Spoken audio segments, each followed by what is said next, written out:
Lecture Joe here. We're going to take a look at complex numbers now. Okay, so here's Bob. And Bob's been on a bit of a diet lately and he weighs 63 kilograms. He also likes to tell people that he weighs 140 pounds, which is the same thing. 63 kilograms is the metric measurement.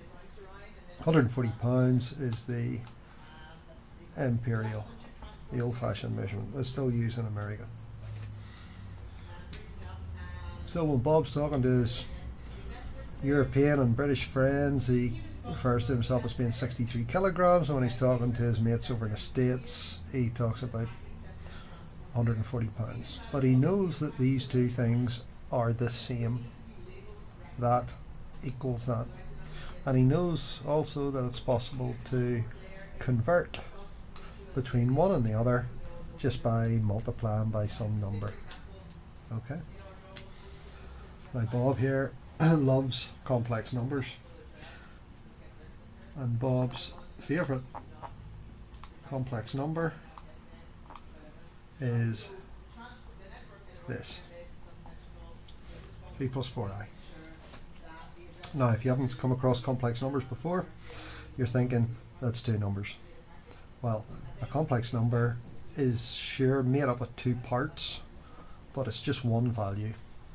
It has a real part here and an imaginary part here. That's what the I is for. Now, you may be thinking, what are we doing with imaginary things and numbers? But you already are familiar with imaginary ideas and numbers, because if I ask you what's to take away 5, hopefully you're going to say to me minus 3. This is really just an imaginary idea, because what does minus 3 sheep look like, or minus 3 carrots, or minus 3 cars? So this is just a notion. It doesn't actually exist. We can't really have physically minus 3 of anything, but it's useful. We can use it to do calculations that we couldn't otherwise do.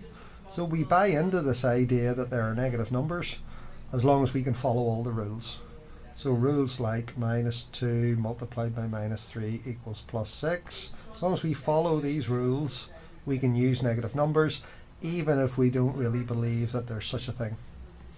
It's exactly the same with imaginary numbers or complex numbers. We just need to buy into the idea, and we'll find that we can use them to solve problems, particularly problems related to electrical engineering, which we couldn't otherwise solve. So Bob here's hoping to convince you that negative numbers are great. However, sometimes Bob writes his favourite complex number in this way, and sometimes he writes his favourite complex number this way.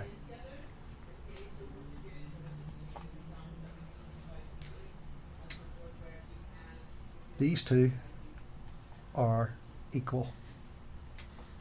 In the same way that we can quote our weight in either kilograms or pounds, we can quote complex numbers as either this format or this format. And Bob's such a fan of complex numbers, he knows that these two are actually the same thing, just written in a different way, just as these two are the same thing written in a different way. And there's also a way to convert from one to the other. Now, we can't just multiply by a number the way we do here, but that's no big deal, because what we can do is convert using our calculator. There is a way to convert manually by hand, but this isn't 1990, so why would we do that?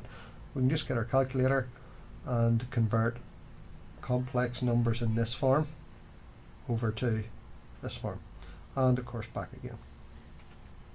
But why do we need to work with these complex numbers? Well, within electrical engineering, there are 3 basic components, if you like. There are resistors, there are coils, also called inductors, and that's what we're going to call them from now on, and there are capacitors. Now, there are also a bunch of other components, diodes and transistors and the like, but these are the 3 basic passive components. But the important thing about these is that these aren't just components. Even a single wire, you're probably familiar with the idea that any piece of wire is bound to have a certain amount of resistance,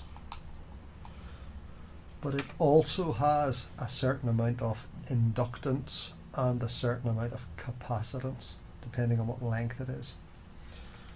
So we have to work with these three ideas: resistance, inductance, capacitance, for all electrical circuits. Even if it's just a wire, even if we're just transmitting power from one side of the country to another, the overhead lines that you see around the country exhibit all three of these characteristics, and to do any sort of calculations we need to work with all three of these. And this is where we have to work with complex numbers, because actually once we get our head around the complex number bit, the calculations become much easier. So let's look at a simple electrical circuit. Here we've got an AC supply, 230 volts, 50 hertz. So it's what you have at a regular socket outlet that you might plug your kettle into. And connected to it we've got a resistor and an inductor. We normally draw inductors, coils like that rather than like that. Okay. So this resistor might have a resistance of, for instance, 3 ohms. Now this coil doesn't have resistance as such, but what it has is, because it's an inductor is another name for a coil, what it has is inductive reactance. So it doesn't exhibit resistance as such, it exhibits inductive reactance. Good news is we still measure it in ohms. So let's imagine that we've got a resistor of 3 ohms and a coil that has an inductive reactance of 4 ohms. You might think then the total is 7. Not so easy. We can't add these together because they're not both pure resistances.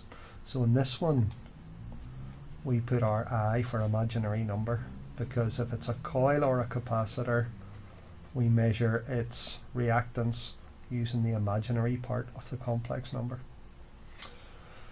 So on our circuit we've got a resistor in series with a coil. The resistor has a resistance of 3 ohms. The coil has an inductive reactance of 4I ohms. Now it's not 4 times I. This just shows you that it's not just regular ohms. Now these two combine to determine the total resistance, if you like, of the circuit, but we can't talk about total resistance because this is resistance but this isn't. So we talk about the total impedance of the circuit, and impedance is a combination of resistances and reactances. This total impedance then we can just write down as 3 plus 4I. So if someone says to you, what's the impedance of this circuit? Answer, 3 plus 4I. Let's see whether we can work anything out from that then. We know that usually the current that flows in a circuit is the voltage divided by the resistance. But here we don't have resistance, we've got impedance, because it's a mixture of resistance and reactance. And the letter for impedance is Z. So whilst it's true to say I equals V over R, it's also true to say I equals V over Z if you have a mixture of these. Well, we know our V is 230 and we know our Z is 3 plus 4I. So if we can figure out how to put this into a calculator, we get our answer for the amount of current flowing in this circuit. However, the answer can come out in either one of the two forms. The answer may come out of your calculator in polar form, or it may come out in rectangular form.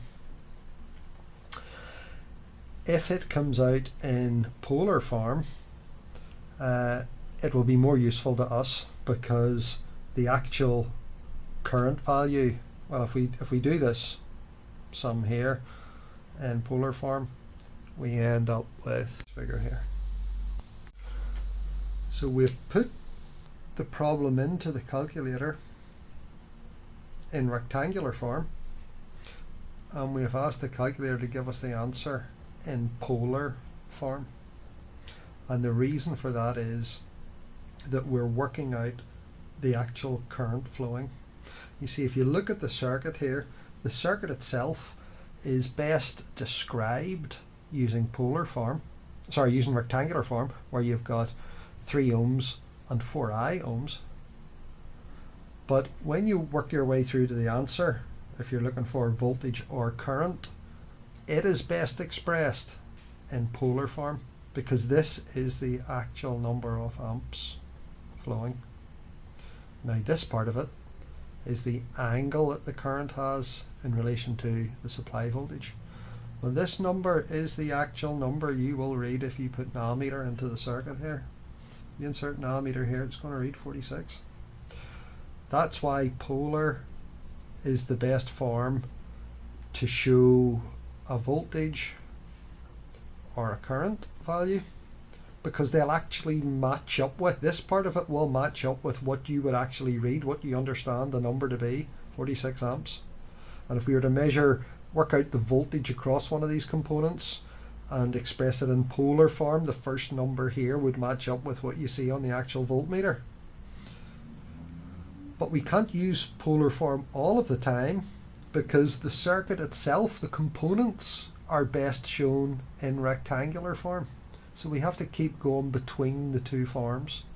So usually what happens is you draw out your circuit, you work out the total impedance of the circuit, like this, using rectangular form, and then you set your calculator to do the calculation, but to give you the answer in polar form, because that's going to make more sense to you, where 46 at angle 53 is actually 46 amps. Now, I can't show you here how to do that on your calculator, because you've all got different calculators and it's a different button combination for each calculator.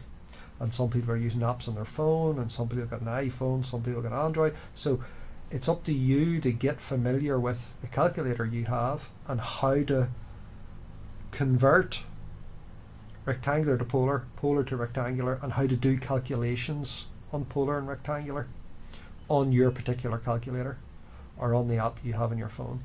I do know that if you have an Android phone, there is one app that will do that. I think it's called PowerCalc. So if you go and look for that on Android, I don't know what you have for Apple. And if you've got a Casio or a Sharp calculator, you're going to just need to figure out how to do it on that. But once you've figured out how to convert between polar and rectangular and back again, and how to do calculations in them, these circuits all become very easy indeed. So familiarize yourself with your own calculating machine, please.